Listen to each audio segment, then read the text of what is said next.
Good day, guys. Welcome to another Crypto EMC Trade for a Living episode. Let's quickly have a look at where we are, because how bad does it need to go before things are going to get horrible for us? So we need to do a litmus test to kind of see where we're at with the crypto markets. So I created this little chart this morning. Let me just bring that line over like this so you can have a look at this. So I created this chart in the morning, and the argument on this is very simple. We've got strong bearish divergence. This is a previous bull market all-time high, and then there's a simple pivot. Fall below the pivot, stuff gets bad. When we were at the bear market bottom, the same applies. So strong bullish divergence is a serious thing, because as soon as you cross that green line or that pivot support, it changes the dynamic or the direction of the market trends. So where we're at right now, that same pivot lives right there at 104,600. Let's make it 104, nearest makes no difference. Okay. And this means that how long should I remain bullish?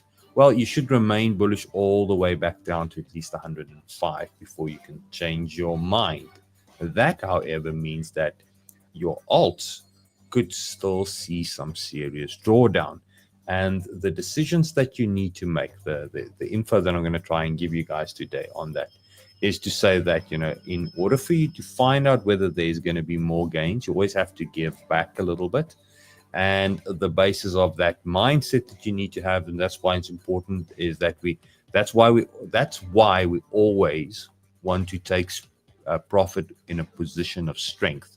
Because if you allow yourself to get into a compromised area, you're going to have to make a compromised decision, and those never feel good. Okay, so let's get into BTC and have a look at where we're at right now. Now, for most of the guys out there, the regional support area was highlighted that 112 is the place to be.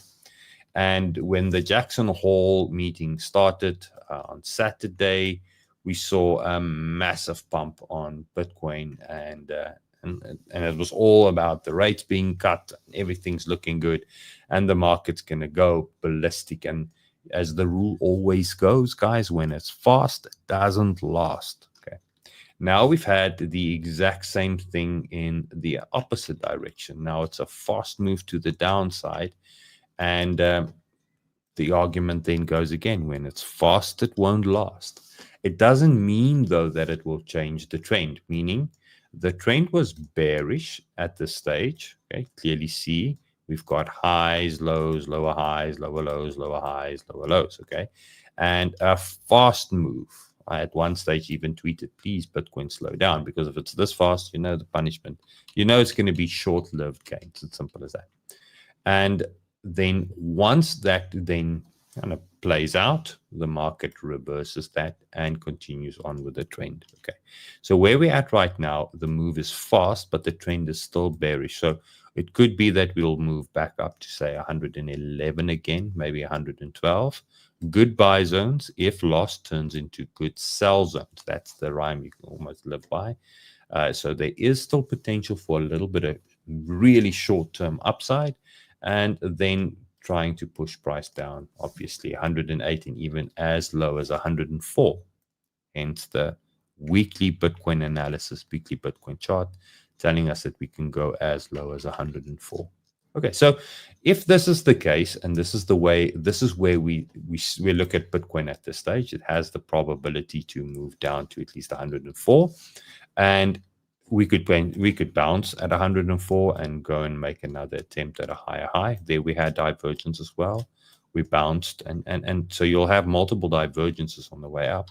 So we don't know whether this is the last one. There we know it's the last one. Here we don't know whether it's the last one.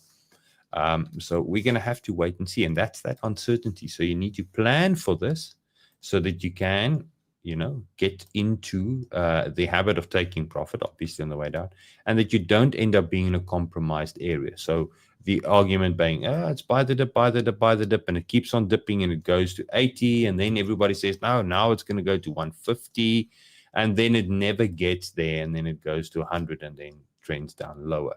Now you held through all this pain, you're in a compromised position, and it's not at the highs where you were, so you're just gonna hold for more. So you don't wanna let that be you, because that's how people get trapped into the bull market. And it's not necessarily Bitcoin that does the trapping, it's an altcoin that will do the trapping, because they tend to move way faster. Okay. Now the mindset and the psyche of how the typical average Joe thinks and reacts, kind of explain to you. Let's now unpack this chart in a little bit greater detail, and then we can move on to the alts, because I would imagine you guys have got a couple of questions regarding the alts. So before I do that, let's just say hi to everybody. Morning, Jerry. Good morning, Chris. Vitali, nice to have you here. Liesel as well, and Renee and Mr. First to the comments there, Nodiak. How are you doing, my friend? Guys, if you're new to the channel, say hi. If you, I would love to greet you. And as always, hit the like, hit the subscribe, and try and share the content. This is the Common Sense channel. We're not trying to get you FOMO'd in on crazy stuff that ends up costing you money. As a quick reminder as well, today's video is brought to you by Blowfin. If you want to support the content, you're more than welcome to do so. Open an account trading or holding your crypto assets on Blowfin using my affiliate link, and you will get access to the buddy indicator. I will talk to you about that later on during the stream. Okay, let's now unpack this Bitcoin chart. Okay, so the important thing that I want to do is I'm going to take the RSI away real quick, and that I just want to quickly zoom out for you guys so you can see what happened in the last time. Now, the interesting thing about supply and demand rays as opposed to trend lines means that you don't have to redraw those angles ever again. So the angle that was used here is the exact same angle that was used here, and is the exact same angle that I'm hoping for was going to be used here, which has now been lost. And the bearish angle that is used here is the exact same one that is here. And if you were to go back further into Bitcoin's history, will be the exact same one that we use, or that would have been used there, and so forth. So supply and demand rays are really powerful, because it's based on a GON. It's a Wyckoff concept that I hybrided off a GON theory, and that is that things will always move at the same rate in the future. GON says through space and time, meaning that if this is the angle at which a decent Bitcoin retrace occurs, it will always then marry that rate of depreciation or appreciation, or whatever the case might be in the future. So you can use these angles to govern whether whether the market trend is still healthy or not. Okay, so if that is the case, if this is the established bear trend, this is the established bull trend, now we know whether we are healthy or not, because just like in this instance, once we lost it and started creating a bearish trend, that led to more downside. The catches with any downside is there will always be an upside test or something like that. That's the bull traps that everybody fall victim to before we hit the downside. Okay, and where we're at right now is no different. Okay, so let's zoom in now. We've got that same analysis where we're at right now with Bitcoin on the 4-hour time frame. Okay, we've lost that pivotal support, the 4-hour version of that green line that I've shared with you guys on Bitcoin on the weekly time frame. This is just the 4-hour, so it's just a short-term version. So we lost that scenario, and we've turned that now into resistance. And what does the market do?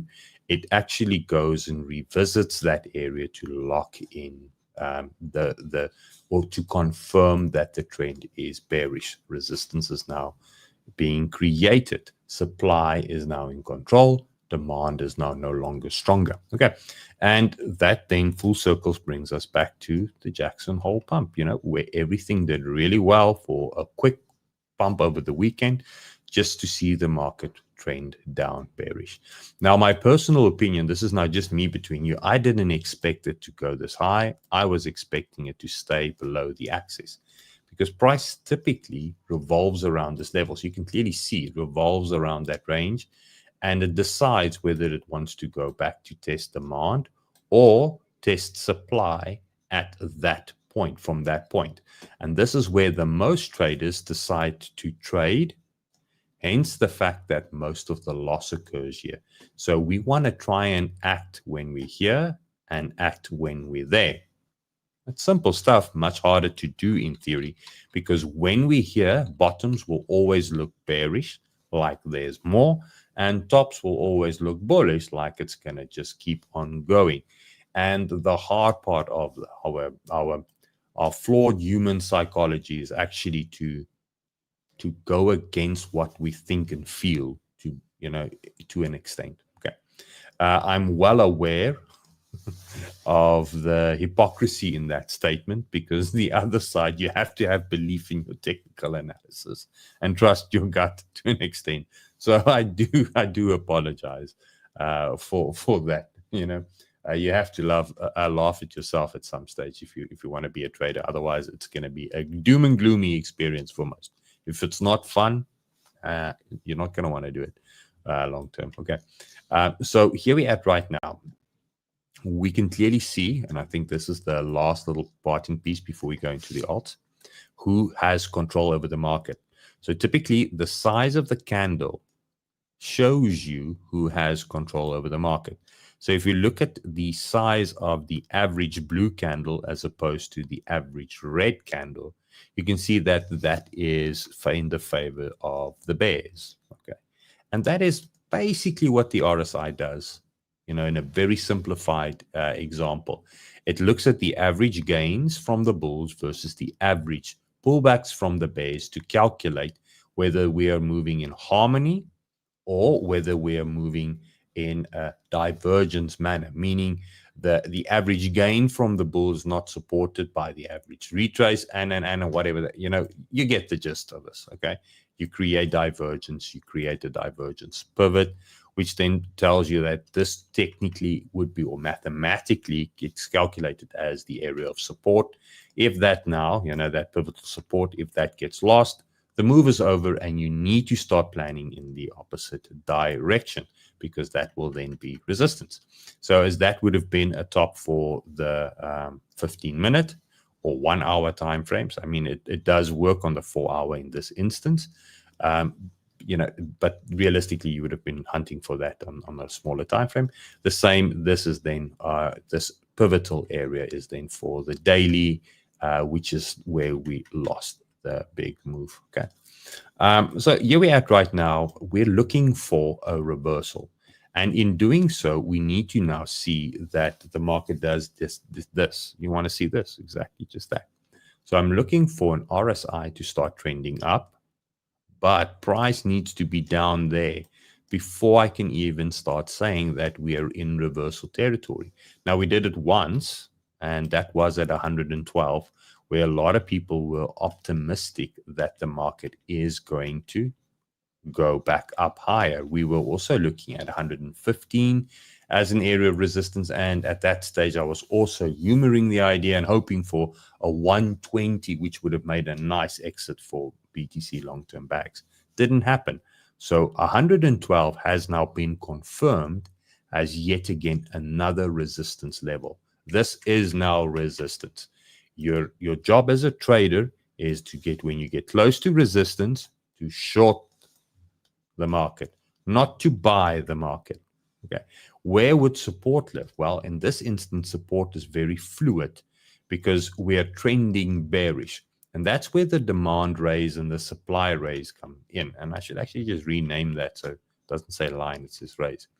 And that means that however long it takes, typically when it bounces off these lines, that's the cue to try and time the bottom, for another way of saying it.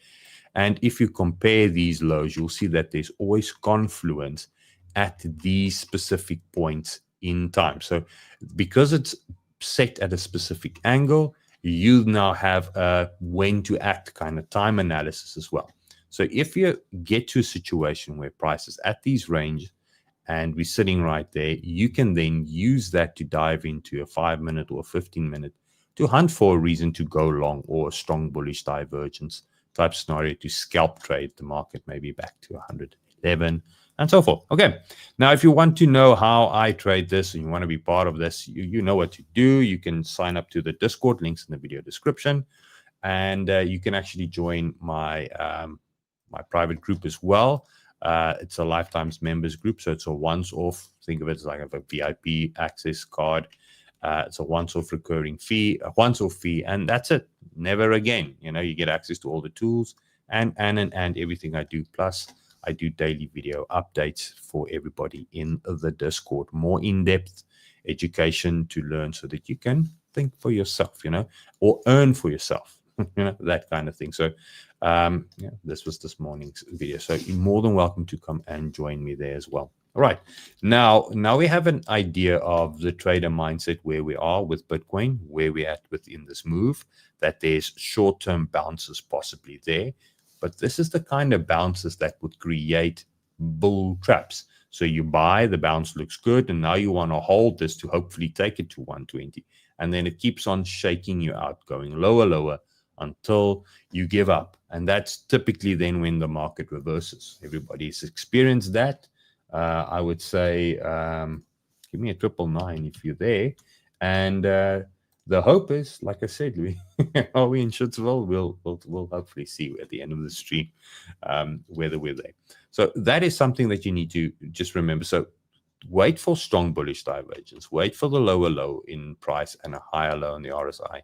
Time your stuff accordingly. And if it has confluence with the demand raise and we start breaking this retail type trend that we've been in, that would be a good area to start thinking swing longs. But for now, your best trading direction is short. Okay, full stop. Now, Ethereum is the next coin on the list, and this is obviously the big coin of the day, because this was the alt season maker. You know the drill. Bitcoin goes, loses momentum. Ethereum starts going, then loses momentum, and then you have your large caps and your alt season that starts kicking in, you know, and start bringing in coins. And that's what everybody's waiting for, that last hurrah. The only thing that's standing between us and that happening is the fact that there's 20 million coins. So alt season was alt creation season.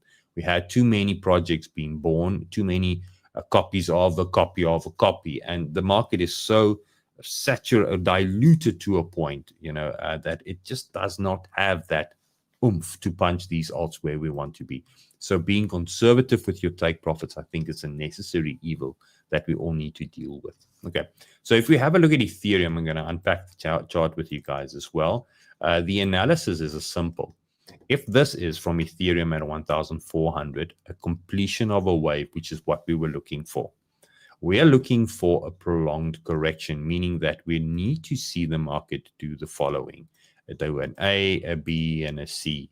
Whether the B is above that or below that doesn't make sense, really matter for what we are trying to see. So we're looking for 3 waves, which, looking at this visually, we're almost saying, well, we're not done. You know, there was a 1, 2, 3 ABC correction. So we still need to go make a lower low. There was a very complex, but yet again, ABC correction. So we're still not done correcting. And that's the part that brings this whole thing round full circle.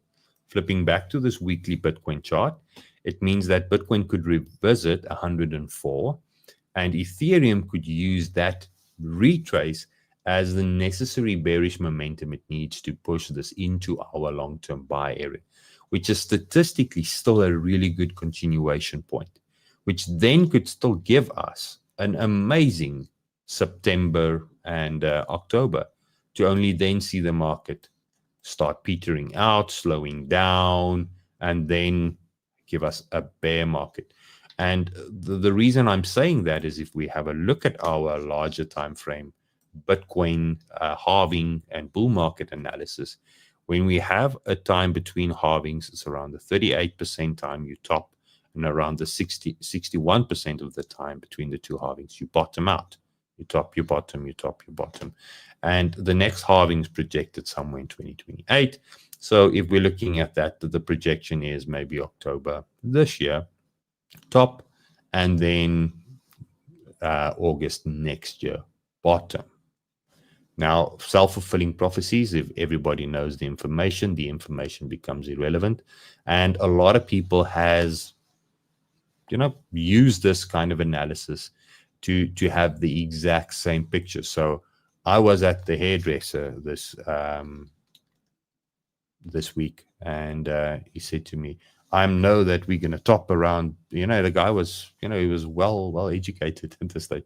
And the funny thing is, and it dawned on me as well, I've been sharing this and sharing the information with everybody publicly, and it's something I invented by myself, but it's not something unique to me. Other guys have seen it as well. So, I'm not trying to claim that it's mine. Okay, but the fact that everybody is privileged to this information means that I'm at a disadvantage again, and you're at a disadvantage because the entire market knows this. So everybody's just waiting. And if they're just waiting, it means that if the market starts dropping lower and losing critical support, shit's going to get bad, because then all of this is invalidated. And that's that compromising position that I'm talking through. Don't allow yourself to get into a compromised position, because then you're going to have to make compromised decisions, and it's going to hurt you. Okay. So where we're at right now, if you're in a situation where you bought late, you cannot afford to let this run to 2,800 or 3,800, 900 for an ETH, and only to find out that this was the top and then be part of the major dump that happens then, because then you're going to feel horrible. So if you're in a situation with any of your alts where you're in good profit, yes, the trend suggests that there's more downside. Yes, the trend suggests that there's larger time frame, more upside. But what if we're wrong? Take profit on the way up. Don't be greedy so that you're not in a compromised position if the shit hits the fan. Okay, so to answer your question, are we in Shitsville yet? No, but we are definitely picking it up on the GPS. Okay, it's showing us there in the map. Shitsville's around the corner. It's just we don't know whether it's going to turn left to it or right to bull market. Okay, so we're going to have to wait and see which direction that happens. Okay, that's then the full spiel. Everything that I wanted to share with you guys for today, I did in 22 minutes. Peter will be proud of me. So Bitcoin, in short, if we look at this 4-hour analysis, I see no reason for us to, well, there's enough reason to say that we could bounce, but statistically, I would short the resistance area. And if we look at Ethereum, where we're at right now, the time was there, the momentum's there. We could still complete a 5-wave structure, go to 3,900. And then the same then heads over for our Cardano stuff. We're below support now. We couldn't lose these levels. We're losing those levels now. So you have to start thinking exit game, or end game. You have to. I don't know where you entered. I cannot give you financial advice. I don't know where your take profits is. I don't know your time frame horizon. But what I do know is the market can stay wrong for longer than we can stomach it or remain solvent. So don't end up turning winners into losers. Okay. Have less risk in the market at this stage. That's my parting piece. So thanks for joining, guys. Let's quickly see if there's anything else. Yeah, appreciate you guys. I'm going to end the stream off there. It's weekend, guys. I don't want to turn this into a real somber note, because we can have a Monday pump, and I don't want to flip or sell the narrative that I'm bullish today and bearish tomorrow, and bullish today and bearish tomorrow. But the reality is, larger time frame, there's a reason for us to be patient and be bullish. But shorter time frame, we're losing areas at the moment, and the weekend being what it is, could potentially test that. Now, if we look at critical financial events that's coming our way, I don't really see anything that I think that's going to impact Bitcoin and crypto within the next few days or such. What I do know is that on the 1st of September, Monday, we've got banking holidays. Now, your CME gap works on the basis that they do not trade over weekends. So US trade day they close the markets, and it's done for. And if there's another banking holiday, the CME gap is going to be, if the trend goes, almost guaranteed. And we gapped down once, tested it, and now we're trending down further. When we gapped up, we tested it, and we made a all-time high. So I'm just stating it out there. I'm not trying to plant too much of a seed, but if there is a situation where we do go and visit 104 and we're still on the weekly support area, there will be a CME gap, and that might ignite the momentum to the upside. But I don't know that. Time will tell. Just be open to the possibilities. So give your spot bags room to absorb, but don't let that put you in a compromised position or state. Okay. Point and figure chart is now giving us our first big move as well. We know this. When we start getting these big moves, it's going to leave gaps. It's going to leave areas where the market's going to want to retrace to. You own the bloody asset. You don't leverage this. So you can wait some things out sometimes. It's just no guarantee that it's going to go and visit each one. It's a destination map. I can drive either with the 7th Avenue or 8th Avenue to the same place, that is the story, but we want to get to the same destination. So this is just a destination map, and there's many roads that the market can take. Typically, it always takes the most painful route. Right. Thanks so much, guys. You have a lovely weekend. Chat to you soon. If you've got more questions or you want to join, what you need to do is just go to the Discord, and you can always open. I see guys asking me, I want to chat to you. Open a support ticket. Simple there. There's a little button there. It's a one-on-one. Only I can read it. I don't do DMs. I don't do any other stuff out of extra areas. People have been, literally scammed. They'll scam you in my native language, Afrikaans. They will scam you. And so that's the reason. So if you've got any questions, you're more than welcome to do that. Join the group. And for the rest of you guys, have an awesome weekend, guys. Let's hope we stay above support. Let's hope, the market changes its stripes. And things can move, because then there is some positivity. There is coins like maybe Sonic that's going to have its next move. Uni, we were looking at Mantle that was really moving at some stage. Now things are, slowing down a little bit. We're done with ENA, but OPED still has maybe some juice left. There might be some dead cat bounce hopium rally for Celestia as well. A lot of these coins still do have potential. And they fit the narrative for this phase 3 to phase 4 rally. Bitcoin ETH is done. Now it's going to be these coins. So if you don't take profit on these, you're not going to have any gains when these happen. And you might buy them again at a compromised state. And they will be the ones that's going to burn you the hardest when things do really turn bearish. Okay. Cheers, guys.